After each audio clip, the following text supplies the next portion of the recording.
कक्षा 11वीं विषय रसायन शास्त्र 3 अंक के प्रश्नों पर चर्चा करेंगे जो पूरे अध्यायों से हैं, पूरे सिलेबस से हैं और परीक्षा में इससे रिलेटेड क्वेश्चन आते हैं। तो 1 अंक और 2 अंक के वीडियो बन चुके हैं।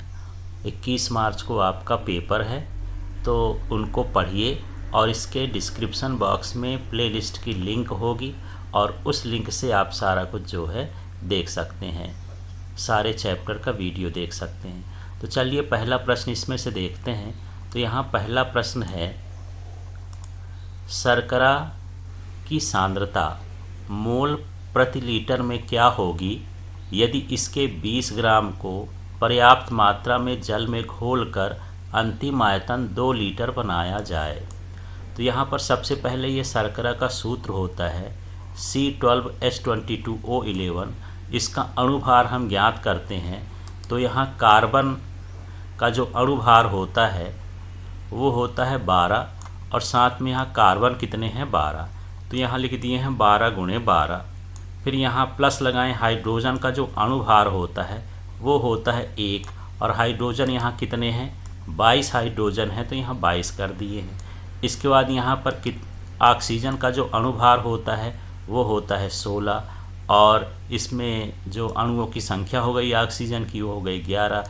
तो इस तरह से यदि हम 12 का गुणा करेंगे तो 12 में 12 गुणा करने पर 144 हो गया, फिर ये 22 हो गया, फिर 16 और गुणा 11 करेंगे और इन सब का टोटल करेंगे तो ये 342 ग्राम जो है ये शर्करा का आणविक द्रव्यमान हो जाएगा।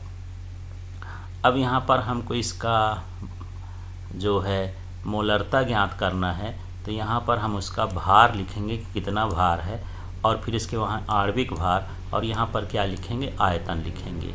तो यहाँ पर जो भार है ये 20 ग्राम है, इसलिए यहाँ पर 20 ग्राम लिख दिए और जो आणविक भार है वो 342 ग्राम है, तो 342 ग्राम लिख दिए और गुणे में जो आयतन है वो कितना है 2 लीटर है, तो 2 लीटर लिख दिए और ये सभी को हम इसका गुणा करके इसमें भाग कर देंगे, तब ये 0.0292 ये इसका जो है सांद्रता आ जाएगा। तो इस तरह से हमको इस सवाल को करना है। अगला प्रश्न देखते हैं। अगला प्रश्न है, गुणित अनुपात का नियम क्या है, एक उदाहरण द्वारा समझाइए। तो जब 2 तत्व परस्पर संयोग करके 2 या 2 से अधिक यौगिक बनाते हैं तो एक तत्व के भिन्न भिन्न भार जो दूसरे तत्वों के निश्चित भार से संयोग करते हैं सदैव सरल गुणित अनुपात में होते हैं। तो यहाँ पर अब इसका मतलब समझते हैं क्या है। जैसे यहाँ पर एक ही तत्व में ये कार्बन डाइऑक्साइड, कार्बन मोनोऑक्साइड और कार्बन डाइऑक्साइड, ये एक ही तत्व में जो मिलने वाला तत्व है ये है ऑक्सीजन और ये है यहाँ भी ऑक्सीजन ही है।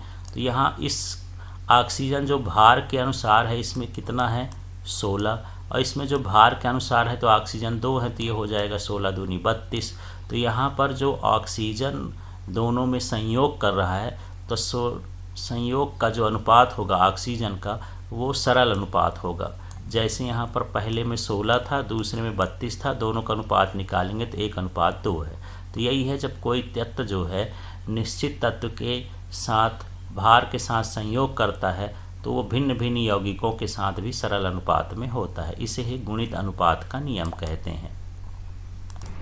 चलिए अगला प्रश्न देखते हैं। दिए गए परमाणु क्रमांक Z एवं परमाणु द्रव्यमान A वाले परमाणु का पूर्ण संकेत लिखिए। तो चलिए यहाँ पर देखते हैं। ये Z है, परमाणु क्रमांक है 17 और ये परमाणु द्रव्यमान है या द्रव्यमान संख्या है 35।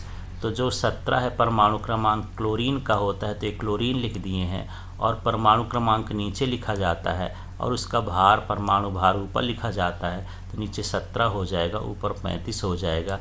इसी तरह यहाँ पर परमाणु क्रमांक 92 दिया है, ये यूरेनियम का होता है तो ये 92 हो गया, इसका परमाणु भार या द्रव्यमान भार कितना हो गया 233 हो गया। इसी तरह से Z4 है तो यहाँ पर ये 4 कर लिए और यहाँ पर ऊपर 9 लिख दिए। जो 4 होता है बेरिलियम का होता है, इस तरह से यहाँ पर हमको लिखना है। अगला प्रश्न है, सोडियम लैंप से 580 नैनोमीटर तरंग दैर्ध्य वाली पीला प्रकाश उत्सर्जित होता है। पीले प्रकाश की आवृत्ति एवं तरंग संख्या की गणना कीजिए। तो सबसे पहले हमको दिया है तरंग दैर्घ्य, तो लैम्डा बराबर 580 नैनोमीटर लिखते हैं। अब इस नैनो को हटा करके 10⁻⁻9 मीटर लिख देते हैं।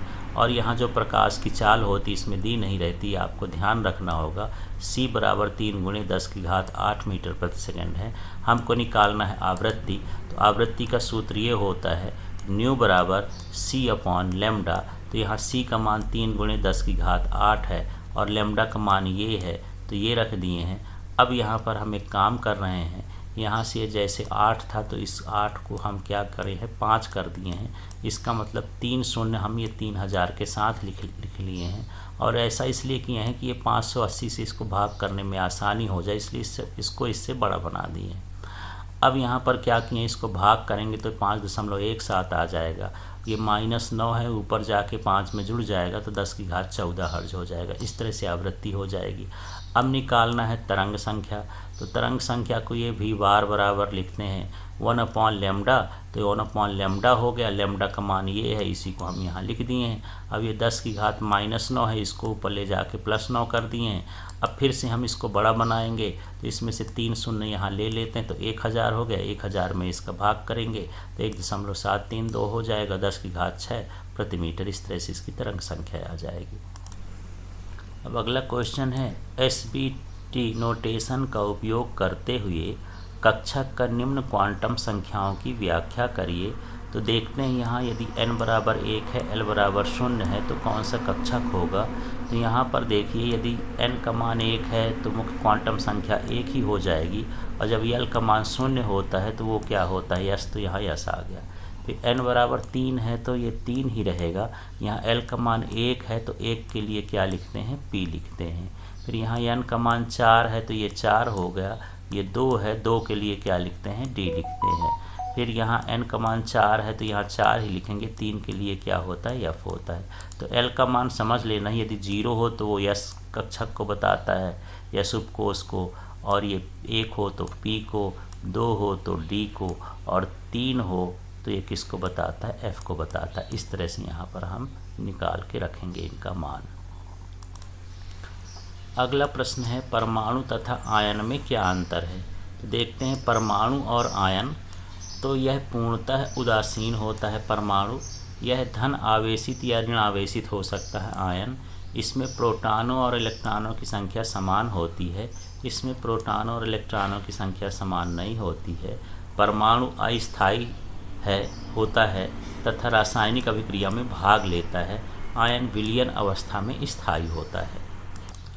फिर अगला क्वेश्चन है किसी वर्ग या आवर्त में परमाणु त्रिज्या किस प्रकार परिवर्तित होती है, इस परिवर्तन की व्याख्या आप किस प्रकार करेंगे।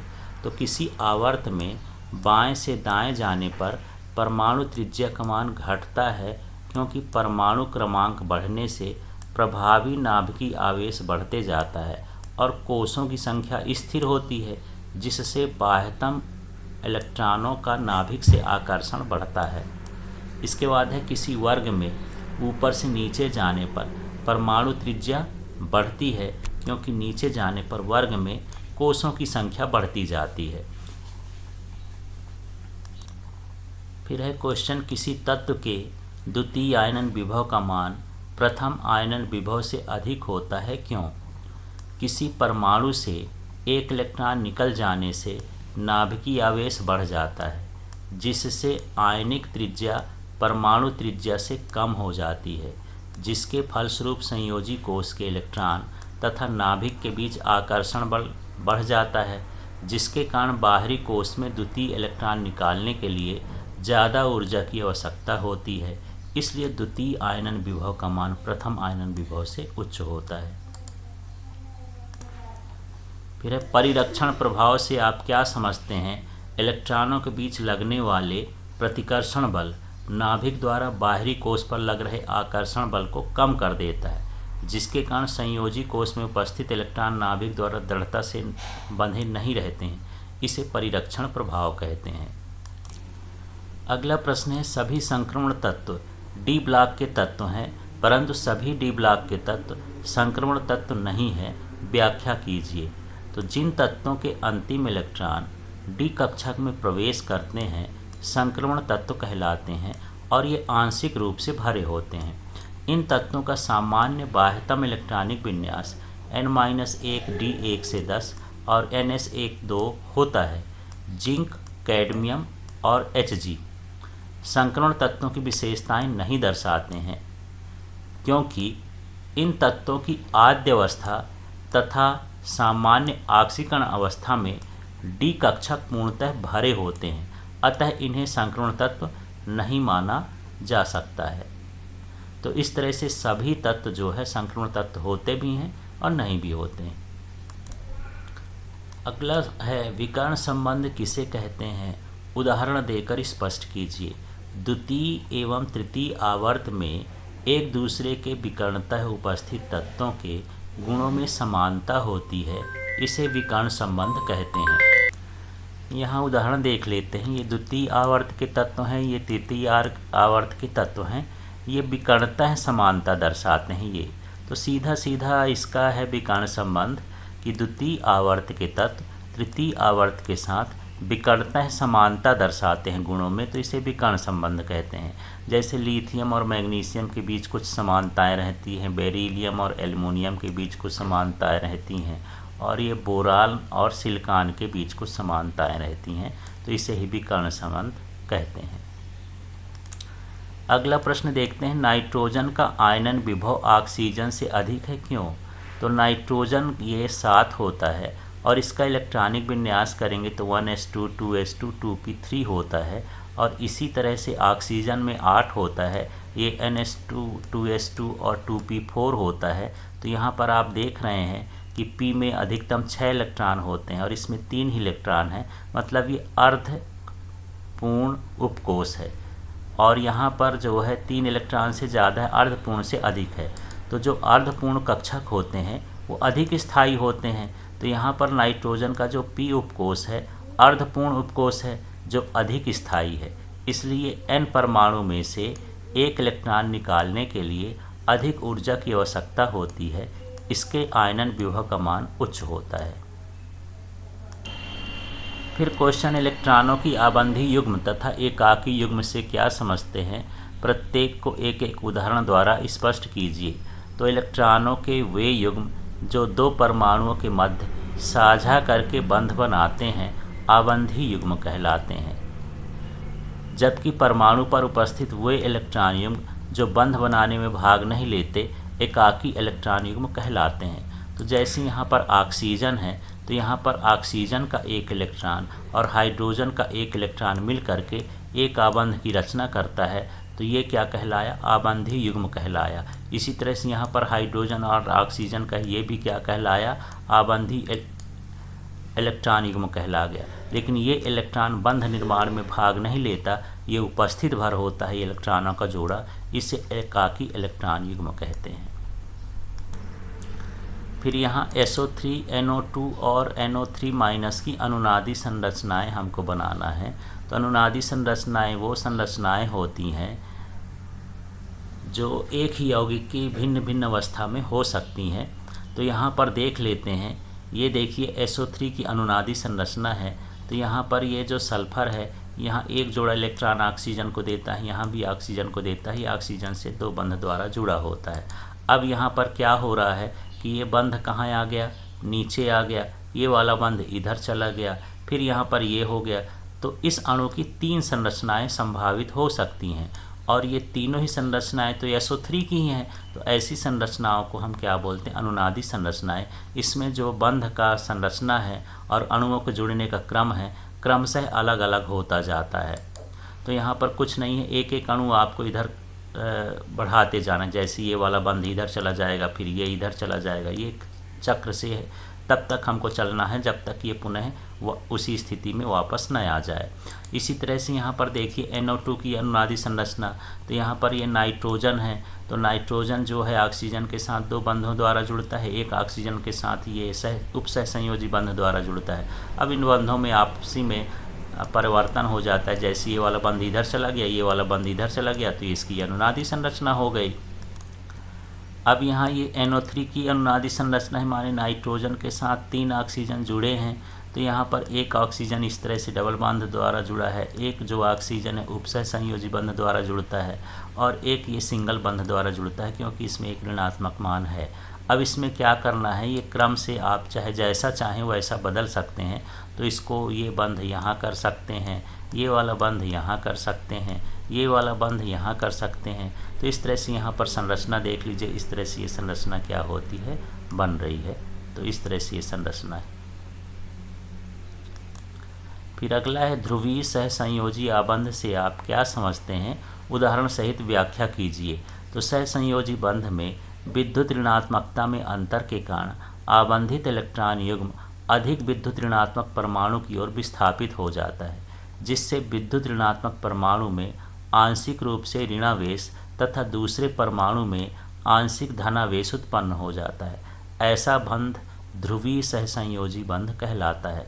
तो यहाँ पर देख रहे हैं, जैसे यहाँ पर हाइड्रोजन और ये फ्लोरीन है, तो जो फ्लोरीन है वो अधिक विद्युत ऋणी तत्व है। तो जो साझे के इलेक्ट्रॉन होते हैं, जैसे हाइड्रोजन है और ये फ्लोरीन है, ये जोड़े एक एक इलेक्ट्रॉन साझा करते हैं और आपस में HF बना लेते हैं, लेकिन ये साझे के इलेक्ट्रॉन इसके पास चले जाते हैं, जैसे कहना चाहिए H है, और ये जोड़े के इलेक्ट्रॉन जो हैं ये फ्लोरीन के ज़्यादा नज़दीक चले जाते हैं और हाइड्रोजन से दूर हो जाते हैं। तो इसमें आंशिक ऋणावेश आ जाता है और इसमें आंशिक धनावेश आ जाता है। तो इस तरह से इसको हम क्या बोलते हैं कि ये ध्रुवीय अणु हो गया। अगला प्रश्न है, संयोजकता आबंध सिद्धांत के आधार पर H2 अणु के विरचन की व्याख्या, बनने की व्याख्या कीजिए। तो यहाँ पर हाइड्रोजन के 2 अणु हो गए, देख लीजिए। तो जब एक H परमाणु का एक s ऑर्बिटल दूसरे H परमाणु के एक s ऑर्बिटल जिसके इलेक्ट्रॉन का चक्रण विपरीत हो अतिव्यापन करते हैं, तो अक्षीय अतिव्यापन होने के कारण मजबूत सिग्मा बंध बनता है। तो यहाँ पर सीधे सीधे आप चित्र से बता सकते हैं, ये एक हाइड्रोजन हो गया, इसके हाइड्रोजन में एक इलेक्ट्रॉन होता है, ये दूसरा हाइड्रोजन हो गया, ये दूसरा इलेक्ट्रॉन होता है और विपरीत चक्रण में हो जाता है संयोग करने के पहले, और जब ये संयोग हो जाते हैं तो ये H2 अणु बना लेते हैं। इन दोनों में अतिव्यापन हो गया। इसको ऐसा देख सकते हैं कि ये सिंगल बंध हो गया, ये डबल बंध हो गया, फिर यहाँ पर ये H2 हो गया। तो ये जो है परमाणु कक्षक हो गए, और ये वाला किसको बताता है, आणविक कक्षक हो गया। यहाँ भी ये जो है परमाणु कक्षक है, ये भी परमाणु कक्षक है, और ये क्या हो गया, आणविक कक्षक हो गया। फिर है प्रश्न, आणविक कक्षक सिद्धांत के आधार पर समझाइए कि बेरिलियम 2 का अणु अस्तित्व नहीं होता है, क्यों। तो यहाँ पर मॉलिक्यूलर ऑर्बिटल थ्योरी MO2 के अनुसार Be2 अणु का अस्तित्व नहीं होता है, क्योंकि इस अणु के लिए बंध कोटि का मान 0 प्राप्त होता है। चलिए इसकी बंध कोटि को निकालते हैं। तो बेरिलियम परमाणु का परमाणु क्रमांक कितना होता है, 4। अब जब Be2 बनेगा तो इसकी परमाणु में अणु की संख्या कितनी हो जाएगी, अणु में इलेक्ट्रॉनों की संख्या कितनी हो जाएगी, 8। अब 8 इलेक्ट्रॉन होंगे तो इसका इलेक्ट्रॉनिक विन्यास इस तरह से होता है। तो सिग्मा 1s2, फिर सिग्मा स्टार 1s2, फिर ये सिग्मा 2s2 और सिग्मा स्टार 2s2। इस तरह से यहाँ पर इसका आणविक विन्यास होगा। और आणविक विन्यास होने के बाद जब हम बंध कोटि निकालेंगे तो इसका सूत्र होता है 1/2 Nb माइनस Na, माने बॉन्डिंग के इलेक्ट्रॉन माइनस एंटी बॉन्डिंग के इलेक्ट्रॉन। तो यहाँ पर देखते हैं फिर से 1/2 हो गया। इसमें जो स्टार वाले हैं वो प्रतिबंधी हैं और जो बिना स्टार के बंधी हैं। तो ये प्रतिबंधी को हम जोड़े तो 2 कितना हो गया, 4, और इन वाले को जोड़े तो इसमें भी हो गया 2 4। 4 में से 4 घटाएंगे तो 0। तो इस तरह से बंध कोटि का मान 0 होता है, तो Be2 अणु नहीं बनाया जा सकता है। तो इस तरह से यहाँ पर आपको थोड़ा सा ध्यान भी देना है कि किस तरह से यहाँ अणुओं का आणविक विन्यास कैसे कैसे करते हैं, ये तरीका होता है इसमें। अगला प्रश्न है, सिग्मा बंध पाई बंध की तुलना में प्रबल होता है, क्यों। तो किसी भी बंध की प्रबलता अतिव्यापन की सीमा पर निर्भर करती है। पाई बंध सम्मुख अतिव्यापन के फलस्वरूप बनते हैं, जबकि ये सिग्मा बंध सम्मुख अतिव्यापन के फलस्वरूप बनते हैं, जबकि पाई बंध पार्श्व अतिव्यापन से फलस्वरूप बनते हैं। इसलिए सिग्मा बंध में अतिव्यापन की सीमा पाई बंध से अधिक होती है, इसलिए पाई बंध सिग्मा बंध की तुलना में दुर्बल है, या इसी को कह सकते हैं कि सिग्मा बंध पाई बंध की तुलना में प्रबल होता है, क्योंकि इसमें अतिव्यापन की सीमा अधिक होती है। फिर है, विद्युत संयोजी तथा सहसंयोजी यौगिकों में से किनके क्वथनांक उच्च होते हैं और क्यों होते हैं? तो विद्युत संयोजी यौगिकों के क्रिस्टल आयनों से मिलकर बने होते हैं। इन आयनों के बीच प्रबल स्थिर विद्युत आकर्षण बल होता है, जिसके कारण ये दृढ़ता से बंधे रहते हैं तथा इनको पृथक करने के लिए तथा वाष्पित करने के लिए अधिक ऊर्जा की आवश्यकता होती है। इसलिए वैद्युत संयोजी यौगिकों के क्वथनांक सहसंयोजी यौगिक से उच्च होते हैं, क्योंकि सहसंयोजी यौगिक परमाणु के संयोजन से बनते हैं तथा इनके मध्य केवल दुर्बल वान डेर वाल्सी आकर्षण बल लगता है। अगला प्रश्न है, सिद्ध कीजिए P डेल्टा V बराबर डेल्टा nRT।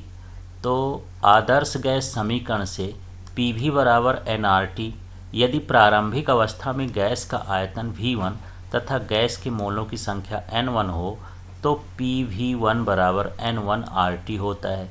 यदि अंतिम अवस्था में गैस का आयतन V2 तथा गैस के मोलों की संख्या N2 हो तो PV2 बराबर होता है N2RT।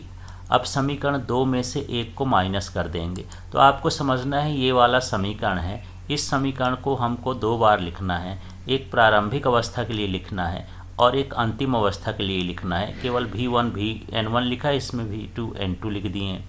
अब क्या करेंगे, अंतिम अवस्था से प्रारंभिक अवस्था को घटा देंगे। तो माने समीकरण 2 में से समीकरण 1 को घटाएंगे तो यहाँ पर समीकरण 2 जो है ये PV2 हो गया, तो ये PV2 लिख दिए। फिर समीकरण 1 में PV1 है तो PV1 लिख दिए। इसी तरह से बराबर की इधर का देखते हैं तो ये समीकरण 2 में ये लिखा है तो ये लिख दिए, समीकरण 1 में ये लिखा है तो ये लिख दिए।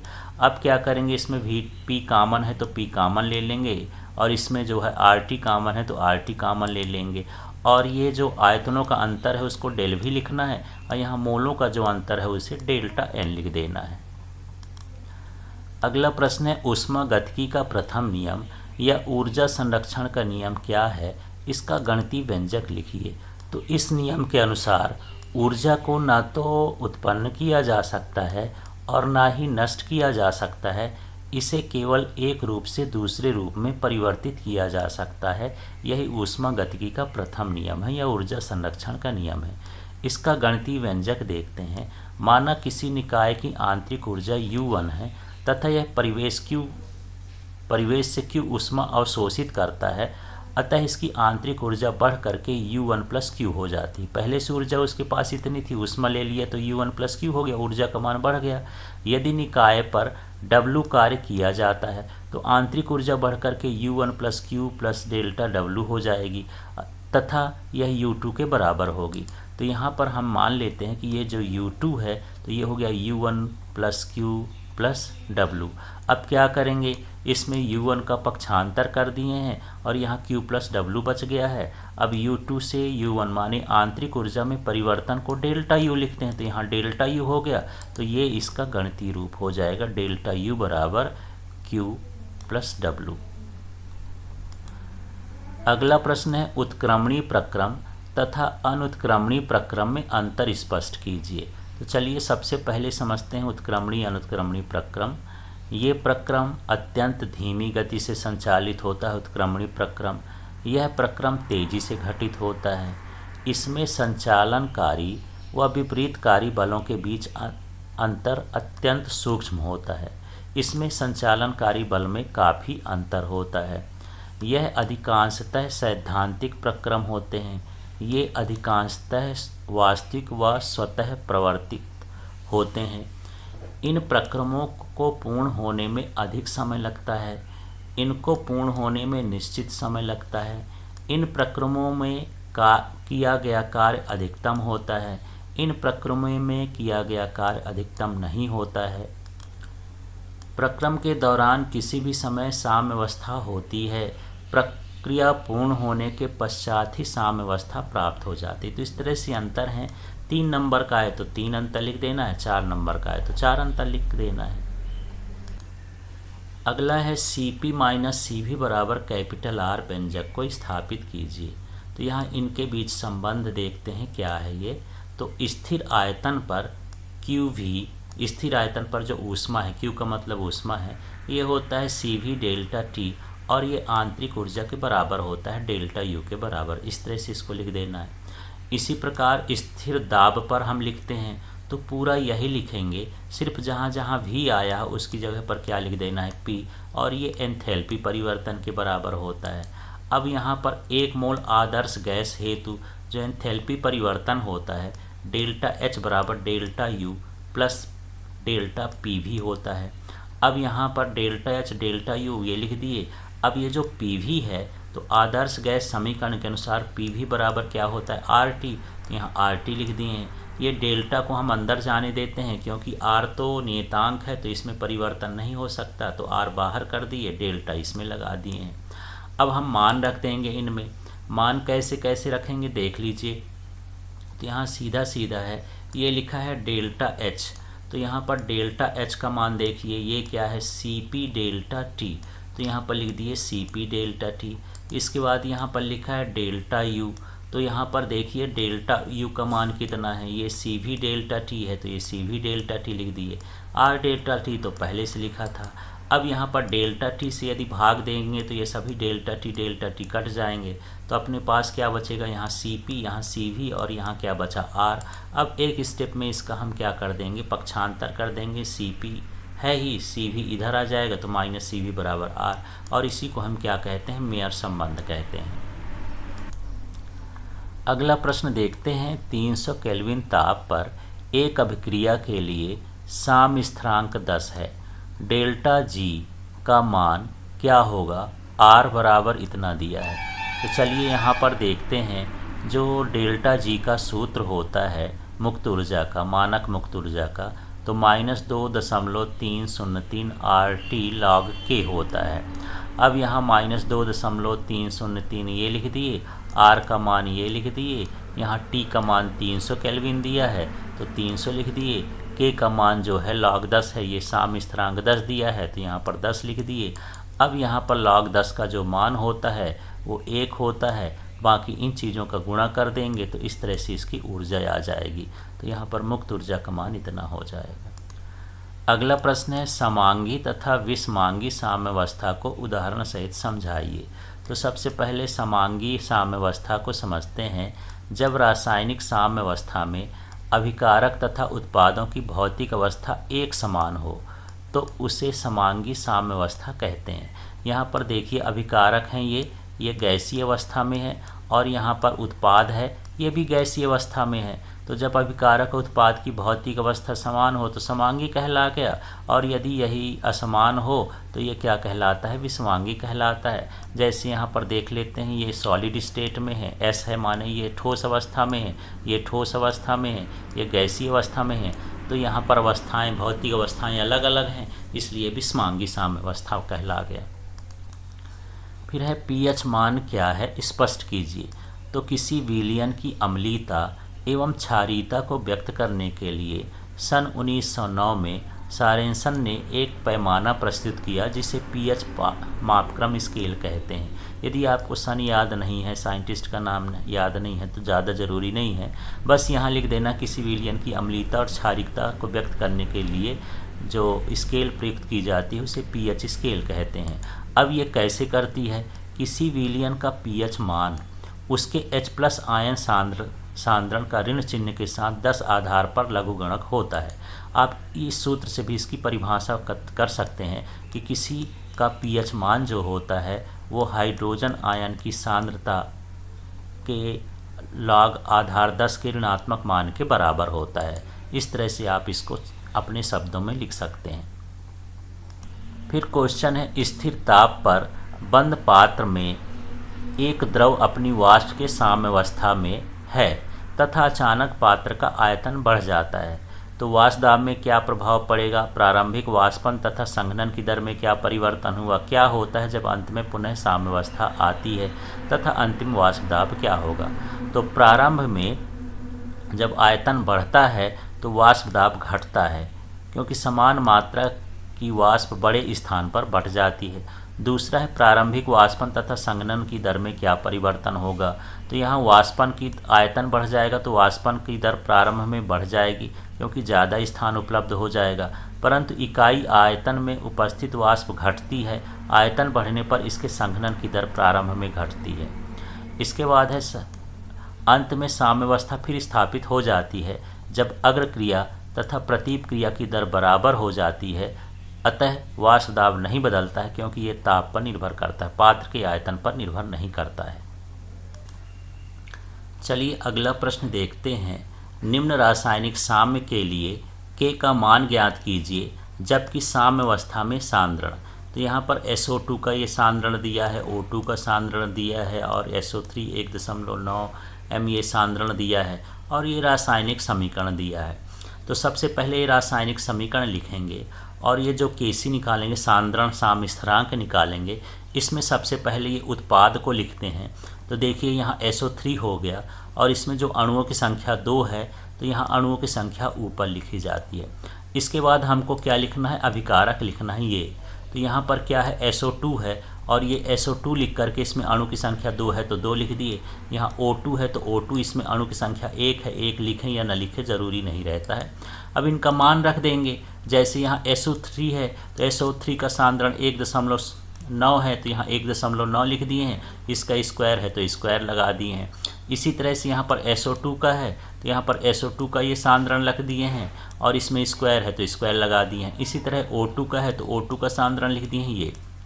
अब इसमें क्या करेंगे, इसका वर्ग करना है, इसका वर्ग करना है और इसमें गुणा कर देना है और जो आएगा उसमें आप भाग कर देंगे। भाग करने के बाद जो Kc का मान आएगा इस तरह से आ जाएगा। अगला प्रश्न है, निम्न साम्य के लिए K बराबर इतना दिया है और ये समीकरण दिया है। अग्र प्रतीप क्रिया में साम्यावस्था में तत्वीय द्विआण्विक अभिक्रिया है तो प्रतीप क्रिया विपरीत क्रिया के लिए K का मान ज्ञात करना है। तो यहाँ पर ये जो भी दिया है मान ये अग्र अभिक्रिया के लिए दिया है और यदि प्रतीप अभिक्रिया हो तो K का मान क्या होता है, तो प्रतीप अभिक्रिया के लिए K का मान व्युत्क्रमानुपाती हो जाता है, 1/K हो जाएगा। तो यहाँ पर 1 लिखे, K का मान इतना दिया है तो बटे में ये लिख देंगे। ये 10 की घात -3 लिखा है तो ऊपर ले जा कर के 10 की घात 3 माने 1000 लिख दिए और 6.3 का भाग करेंगे तो इस तरह से हो जाएगी प्रतीप अभिक्रिया का मान। अब यहाँ प्रश्न है, विद्युत रासायनिक सेल की परिभाषा लिखिए। डेनियल सेल की रासायनिक अभिक्रिया दर्शाइए। तो वह पात्र या निकाय जिसमें रासायनिक अभिक्रिया के फलस्वरूप विद्युत धारा उत्पन्न की जा सकती है विद्युत रासायनिक सेल कहलाता है। तो यहाँ पर सीधा सीधा ऐसे भी कह सकते हैं कि रासायनिक अभिक्रिया द्वारा विद्युत धारा उत्पन्न करना विद्युत रासायनिक सेल कहलाता है। इसमें होने वाली रेडॉक्स अभिक्रिया अप्रत्यक्ष होती है, अर्थात ऑक्सीकरण और अपचयन की प्रक्रिया अलग अलग होती है। तो चलिए यहाँ पर देखते हैं। इसमें जिंक धातु है, ये 2 इलेक्ट्रॉनों का त्याग करती है और यहाँ पर इस तरह से आवेश आ जाता है तो इसे हम ऑक्सीकरण कहते हैं। और जो कॉपर होता है वो इसके 2 इलेक्ट्रॉन, कॉपर आयन जो विलयन में उपस्थित होता है वो 2 इलेक्ट्रॉनों को ग्रहण करता है और इस तरह से ये अपचयन प्रक्रिया होती है। तो इसका पूर्ण अभिक्रिया हम ये लिख देते हैं कि ये जिंक ही उतार दिए हैं, ये कॉपर ही उतार दिए हैं, ये आयन तो घट ही जाएंगे तो ख़त्म हो जाएंगे, फिर इसको हम उतार दिए हैं और इसको उतार दें। तो इसमें ज़्यादा कठिनाई नहीं होती है। अब इसको हमको बताना पड़ता है कि ये जो जिंक था ये उसमें विलयन में मिल गया है तो ZnS और जिंक ये इस तरह से बदल गया और इसमें जो है 1 मोल हम इसका सांद्रण लेते हैं। इसी तरह से यहाँ कॉपर जो होता है तो कॉपर के साथ ये वाली प्रक्रिया ये लिखे और ये लिख दिए, ये दोनों को हम लिख दिए हैं। और इसका जो विलयन होता है ये भी किस में होता है, 1 मोल विलयन का होता है। तो इस तरह से यहाँ पर हम इसके रासायनिक अभिक्रिया को दर्शा सकते हैं। अगला प्रश्न है, इलेक्ट्रॉन विभव को प्रभावित करने वाले कारक लिखिए। तो इलेक्ट्रॉन के विभव को प्रभावित करने वाले कारक देखते हैं। धातुओं के इलेक्ट्रॉन त्यागने की प्रवृत्ति, ये है हेडिंग। जिस धातु के इलेक्ट्रॉन त्यागने की प्रवृत्ति जितनी अधिक होगी उसका इलेक्ट्रोड विभव उतना ही अधिक होता है। फिर दूसरा है ताप, तो विलयन का ताप बढ़ाने पर इलेक्ट्रोड विभव का मान बढ़ता है। फिर है विलयन की सांद्रता, विलयन में धातु आयनों की सांद्रता अधिक होने पर इलेक्ट्रोड विभव का मान उच्च होता है। तो इस तरह से आपको ध्यान रखना है कि यहाँ त्यागने की प्रवृत्ति जो धातु आसानी से इलेक्ट्रॉन त्याग कर सकती है उसके इलेक्ट्रोड विभव का मान अधिक होगा। ताप बढ़ाने पर इलेक्ट्रोड विभव का मान बढ़ता है। विलयन की सांद्रता में धातु आयनों की सांद्रता बढ़ाने पर इलेक्ट्रोड विभव का मान बढ़ता है।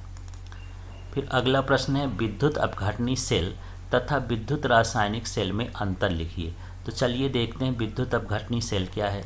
इसमें विद्युत ऊर्जा रासायनिक ऊर्जा में परिवर्तित होती है।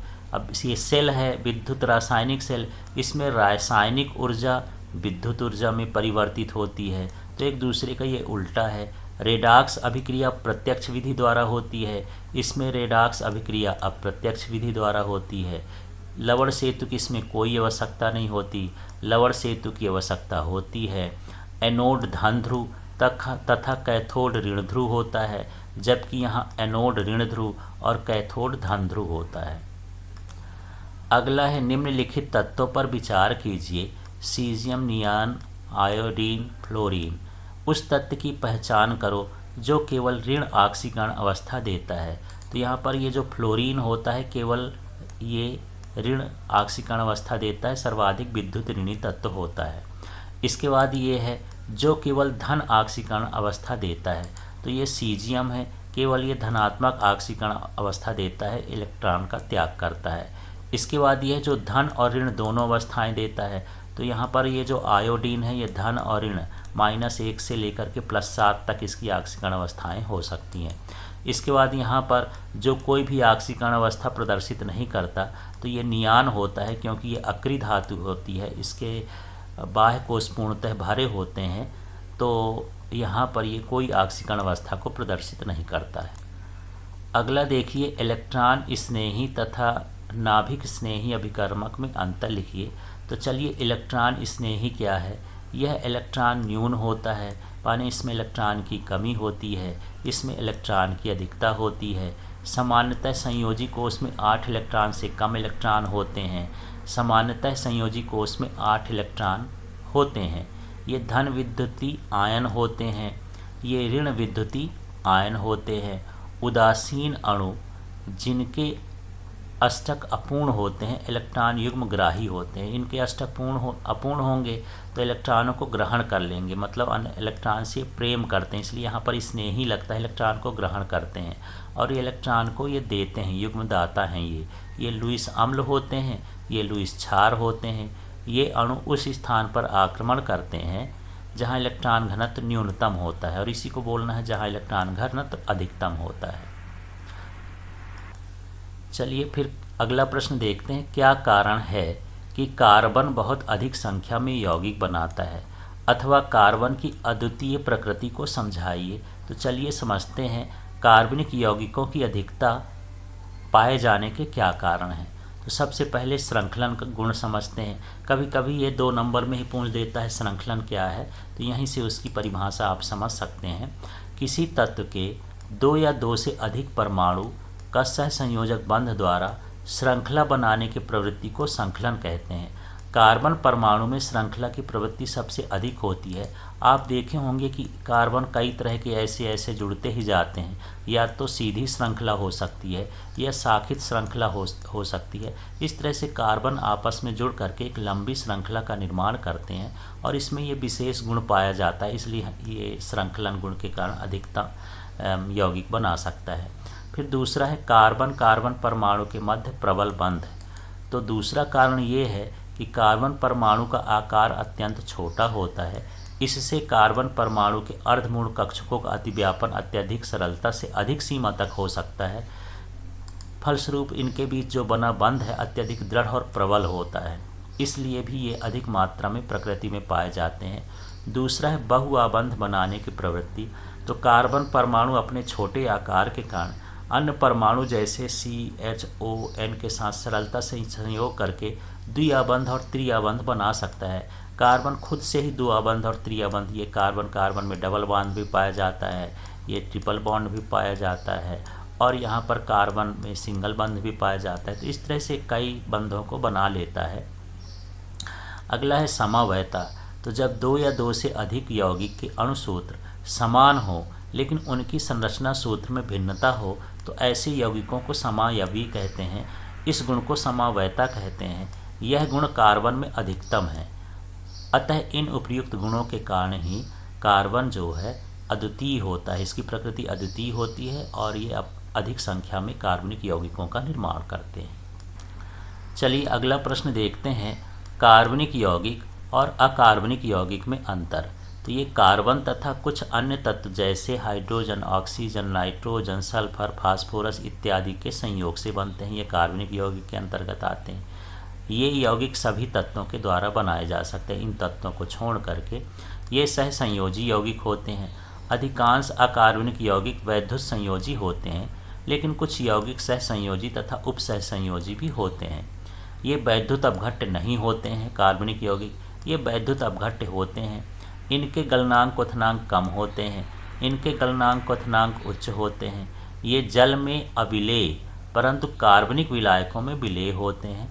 ये जल में विलेय परंतु कार्बनिक विलायकों में अविलेय होते हैं। इसी का उल्टा करके लिखना है। ये समवायता दर्शाते हैं, ये समवायता नहीं दर्शाते हैं। फिर है इनकी अभिक्रियाएं आणविक तथा जटिल होती हैं तथा धीमी गति से होती हैं। इनकी अभिक्रियाएं आयनिक होती हैं तथा तीव्र गति से होती हैं। तो ये अंतर यदि 3 नंबर में आए तो 3 पॉइंट लिख सकते हैं, 4 नंबर में आए तो 4 पॉइंट मिनिमम, ज़्यादा आपको तैयार हो तो पूरा भी लिख सकते हैं। फिर है प्रश्न, कार्बनिक यौगिक में प्राथमिक, द्वितीयक, तृतीयक और चतुर्थक कार्बन क्या होते हैं? तो किसी कार्बनिक यौगिक में उपस्थित वह कार्बन परमाणु जो अधिकतम एक कार्बन परमाणु से जुड़ा हो तो प्राथमिक कार्बन परमाणु कहते हैं। और यदि किसी कार्बनिक यौगिक में उपस्थित वह कार्बन जो 2 कार्बन परमाणु से जुड़ा हो तो वह द्वितीयक कार्बन कहलाता है। और इसी तरह से पूरी लाइन लिखना है। यहाँ 3 कार्बन परमाणु से जुड़ा हो तो तृतीयक कार्बन कहलाता है। और यदि अन्य 4 कार्बन परमाणु से जुड़ा हो तो चतुर्थक कार्बन कहलाता है। जैसे यहाँ पर देखते हैं, ये कार्बन और ये कार्बन, यदि हम इस कार्बन की बात करें तो एक ही कार्बन के साथ जुड़ा है तो ये प्राथमिक कार्बन कहला गया।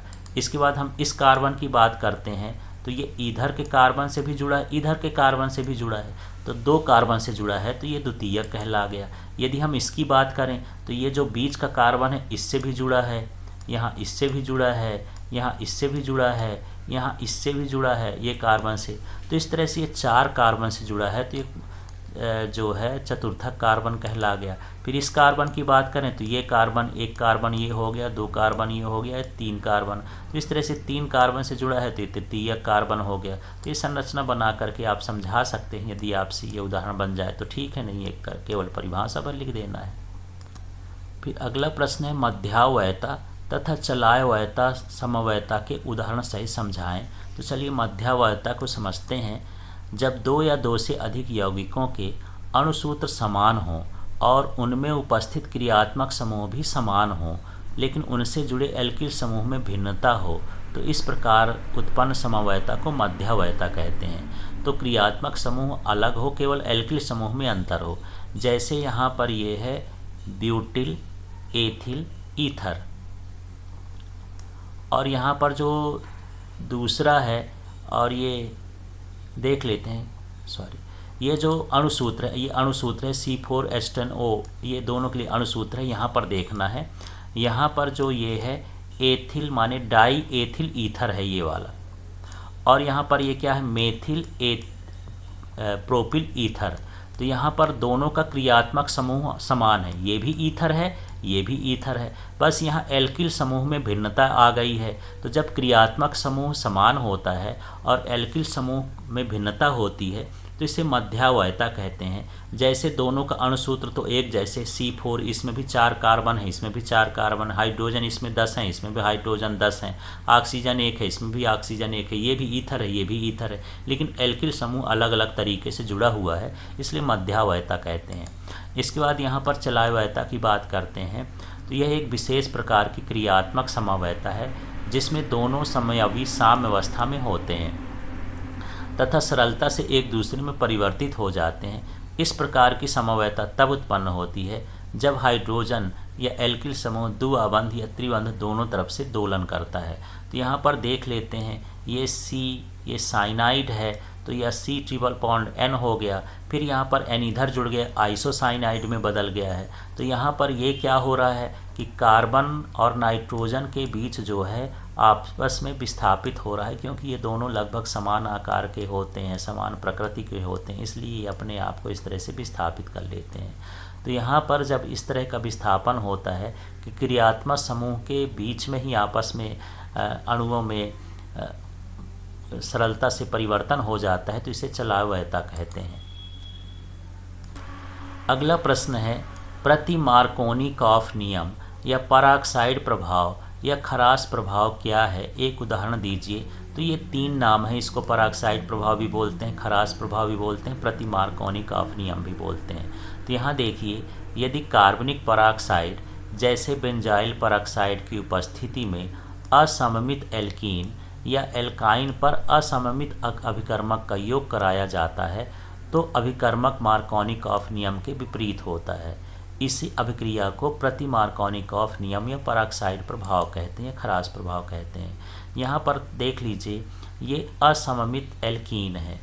असममित एल्कीन का मतलब ये है जिसमें 2 बंध या 3 बंध उपस्थित हों, उसे असममित एल्कीन एल्काइन कुछ भी ऐसे करते हैं।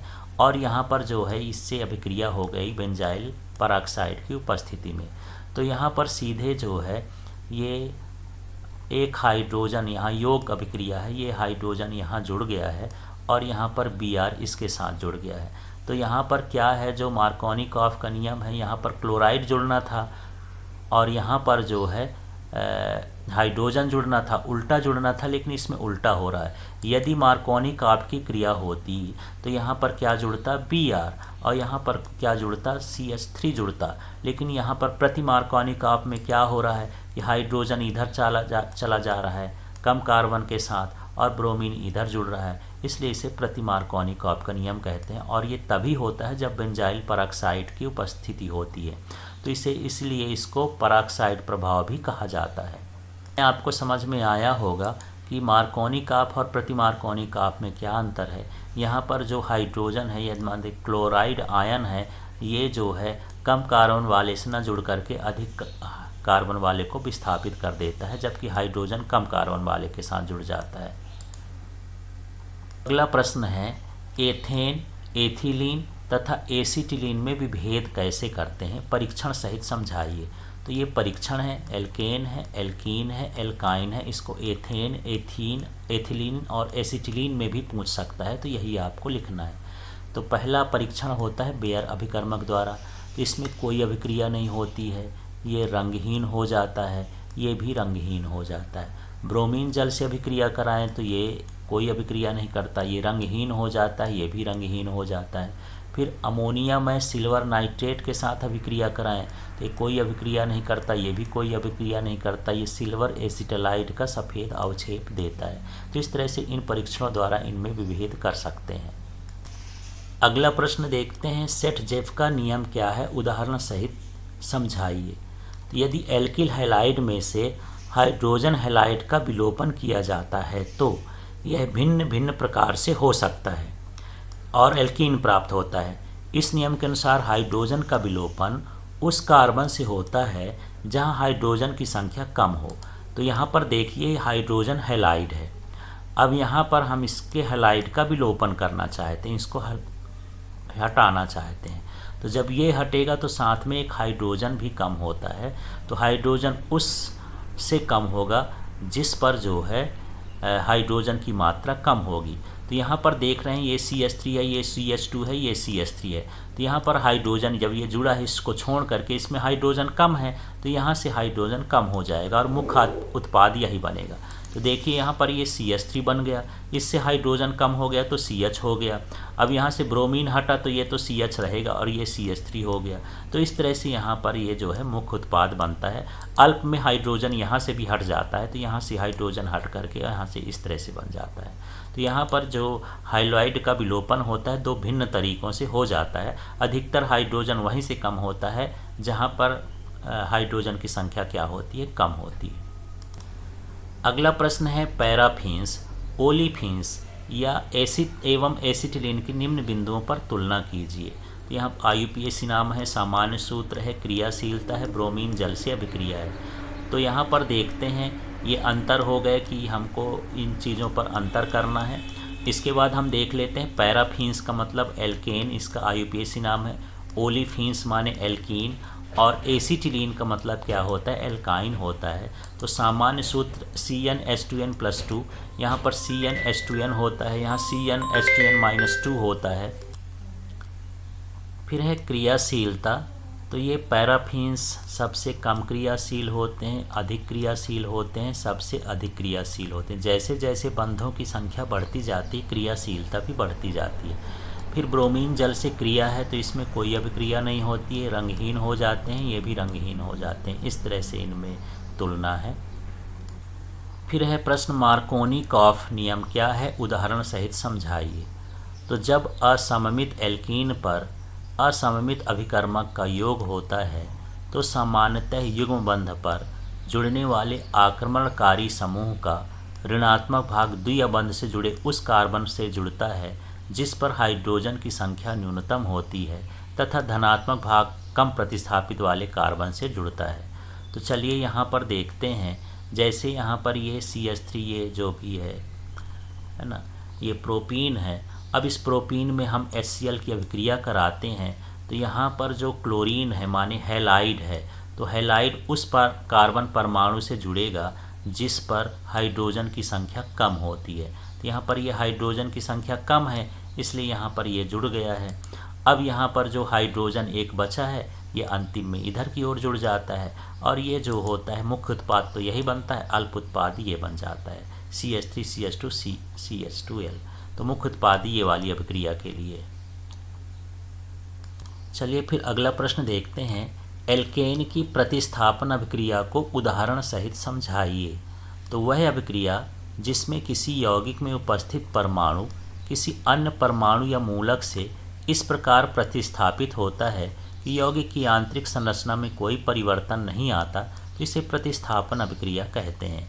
एल्केन में होने वाली हैलोजनीकरण, नाइट्रीकरण, सल्फोनीकरण की अभिक्रिया इसके उदाहरण हैं। तो चलिए एक उदाहरण समझ लेते हैं। हैलोजनीकरण। एल्केन की अभिक्रिया क्लोरीन के साथ सूर्य के प्रकाश की उपस्थिति में कराने पर एल्केन में उपस्थित हाइड्रोजन का प्रतिस्थापन क्लोरीन द्वारा होता है और क्रमशः मोनो, डाई, ट्राई तथा टेट्रा हेलो एल्केन का मिश्रण प्राप्त होता है। तो चलिए यहाँ पर देखते हैं। ये CH4 है, ये क्लोरीन से है, ये सूर्य के प्रकाश में अभिक्रिया होती है। तो एक यहाँ 4 हाइड्रोजन है, एक हाइड्रोजन का विस्थापन हुआ, Cl जुड़ गया। फिर से अगले में जब यही क्रिया होती है तो फिर यहाँ 2 हाइड्रोजन का विस्थापन होता है, यहाँ पर 2 हाइड्रोजन कम हो गए, 2 क्लोरीन जुड़ गए। इस तरह से फिर यहाँ पर अगली बार फिर प्रतिस्थापन हुआ तो 1 हाइड्रोजन कम हो गया, 1 क्लोरीन बढ़ गया।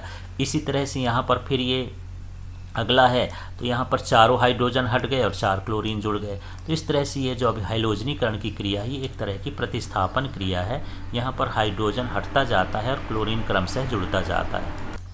फिर चलिए अगला प्रश्न देखते हैं। एसिटिलीन से नाइट्रोबेंजीन आप किस प्रकार प्राप्त करोगे, केवल रासायनिक समीकरण दीजिए।